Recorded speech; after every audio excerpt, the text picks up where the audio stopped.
vous nous rejoignez, bonjour et bienvenue dans ce bulletin d'information. Ouvrant par cette information en bref, le président angolais Joao Lourenço est attendu à Kinshasa ce lundi pour des discussions avec son homologue de la République démocratique du Congo, Félix Antoine Tshisekedi Tshilombo, concernant l'application du cessez-le-feu signé entre la République démocratique du Congo et le Rwanda à Luanda. Il faut dire que ce déplacement intervient 5 jours après une réunion d'experts congolais et rwandais en matière de renseignement à Luanda.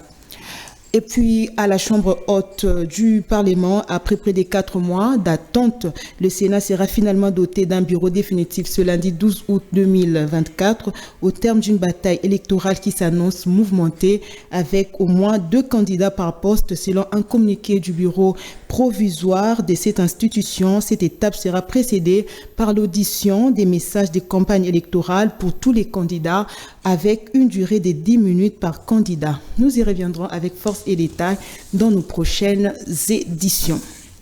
Et puis, crise au sein du parti présidentiel UDPS. Augustin Kabouya vient d'être relevé de ses fonctions par la Convention démocratique du parti CDP. Et c'est Deo Bizibou qui a été choisi pour assurer l'intérim au poste de secrétaire général de l'Union pour la démocratie et les progrès sociaux UDPS pour une durée de 6 mois. Une décision prise à l'issue d'une session extraordinaire organisée le dimanche 11 août. Suivez. Et je disais Kabouya Tshilombo, et relevé de ses fonctions du secrétaire général de l'Union pour la démocratie et les progrès sociaux.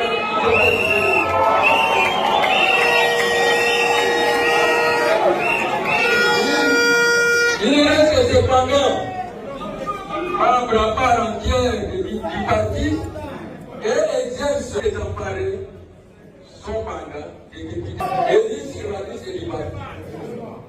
Deuxième résolution.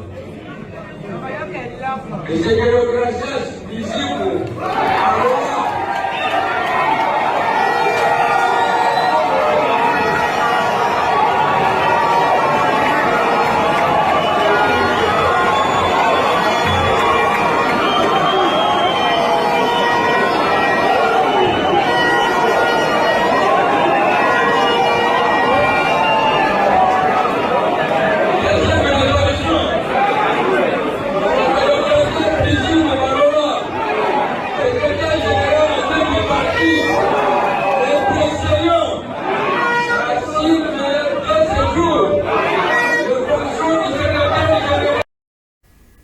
Dans un autre chapitre, le chef de l'État, Félix Antoine Tshisekedi Tshilombo, a condamné les récents actes de vandalisme survenus au Palais du Peuple et dans la résidence de l'ancien président Joseph Kabila à Jélem. C'était lors de la 8e réunion du Conseil des ministres qu'il a présidé les week-ends. Nico Kassonda. Plusieurs points ont été inscrits à l'ordre du jour de cette 8e réunion du Conseil des ministres présidée par le chef de l'État, Félix Antoine Tshisekedi Tshilombo, parmi lesquels les troubles à l'ordre public survenus au Palais du Peuple et sur l'avenue Ouganda, sur le site de Jélem à Gombe. Des événements décriés par le président de la République, comme le rapporte le ministre de la Communication et Médias faisant le compte-rendu du Conseil des ministres. Le président de la République a appris avec amertume les troubles émeutiers survenus sur les sites inviolables du Palais du Peuple, causés par des actes indisciplinés d'altercation de certains de nos compatriotes et qui ont causé des dégâts énormes et regrettables à ces hauts lieux de la représentation nationale. Quelques jours avant, des faits similaires se sont déroulés sur l'axe GLM et l'avenue Ouganda dans la commune de la Gombe. Il a souligné que la République démocratique du Congo prône l'état de droit et de ses faits. Toute forme de banditisme et de criminalité ne peut être tolérée. Le président de la République a dans les mêmes ordres salué les actions entreprises par le vice-premier ministre, ministre de l'Intérieur, et la police nationale congolaise pour interpeller les personnes impliquées dans ces actes qui ont été immédiatement traduites en justice. Un autre point inscrit dans la communication du président de la République a porté sur la baisse du prix des produits pétroliers à la pompe en vue de préserver le pouvoir d'achat de la population. Et lors de ce Conseil des ministres, la première ministre Judith Suminwa a relevé la nécessité de la réactivation du processus de dialogue avec les parties prenantes d'une prise en charge des revendications pendantes par les gouvernements. Nico Kassonda revient. Dans le souci de garantir une rentrée scolaire apaisée dans tous les secteurs du système éducatif, la première ministre Judith Suminwa, lors de ses conseils de ministres, relevait la nécessité de la réactivation du processus de dialogue avec les parties prenantes et d'une prise en charge par le gouvernement les revendications pendantes. Dans la perspective d'une rentrée scolaire apaisée dans tous les secteurs de notre système éducatif, la Première ministre a relevé une nouvelle fois la nécessité de la réactivation du processus du dialogue avec toutes les parties prenantes en vue d'une prise en charge par les gouvernements des revendications pendantes. Elle a, à cet effet, encouragé la ministre d'État, ministre de l'Éducation nationale, à organiser dans les prochains jours à Bibois un cadre de concertation avec les parties prenantes de son sous-secteur. Les mêmes encouragements ont été adressés à la ministre de l'Enseignement supérieur et universitaire qui a institué une commission préparatoire de la commission paritaire gouvernement bas syndical dans son secteur.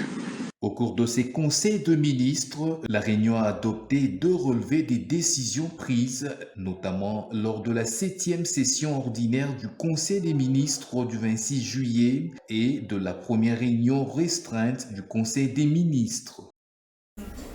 Et pour finir, problématique de l'assainissement de la ville de Kinshasa, le gouverneur Daniel Bumba a sollicité l'accompagnement du corps de l'armée pour relever les défis d'insalubrité de la ville de Kinshasa. C'était au cours d'une séance de travail avec les chefs d'état-major général des FARDC, le général Christian Chiwewe, le week-end. Suivez. Préoccupé par des solutions à mettre en place pour sauver la ville de Kinshasa, qui baigne dans des milliers de tonnes d'immondices, le gouverneur Daniel Bumba a décidé de solliciter la main-d'œuvre au sein du corps de l'armée. Je connais depuis bien longtemps, quand j'étais encore au niveau de la présidence, mais également c'était pour venir demander l'accompagnement de l'armée dans les opérations que nous allons mener sur la ville de Kinshasa. Vous comprenez que Kinshasa aujourd'hui est dans le chaos. C'est un chaos total, nous vivons une situation effroyable. Alors nous pensons que l'accompagnement de l'armée est nécessaire à ce stade. Nous savons tous que dans les grandes missions de l'armée, en temps de paix, il a la main d'œuvre adéquate pour pouvoir nous accompagner dans les réalisations de certaines choses attendues. Et là, c'était justement pour épingler la grande opération coup de poing que nous avons menée, qui consiste justement à curer nos rivières, nettoyer Kinshasa, désensabler. Aujourd'hui, Kinshasa a plus de 3 420 000 tonnes de déchets disséminés dans nos 24 communes. Nous estimons que la situation est grave, raison pour laquelle nous sollicitons l'armée en vue de nous accompagner par ses corps. Le génie militaire, le service national, tout autre corps pourra nous aider à aller de l'avant. Il y a des questions de l'assainissement, les questions de l'embouteillage, les questions de l'encadrement, la réinsertion de la jeunesse, délinquance de la jeunesse, et puis voilà, par des opérations de réinsertion, comme je l'ai dit justement. Et nous sommes très contents parce que l'armée est très favorable et nous envisageons d'ailleurs plus loin, comme ça s'est fait dans tous d'autres cieux où l'armée accompagne pour pouvoir établir des protocoles d'accord et voir aussi dans quelle mesure du possible si le gouvernement central peut nous accompagner pour pouvoir élever cette ville qui est quand même le miroir de ce pays. Voilà.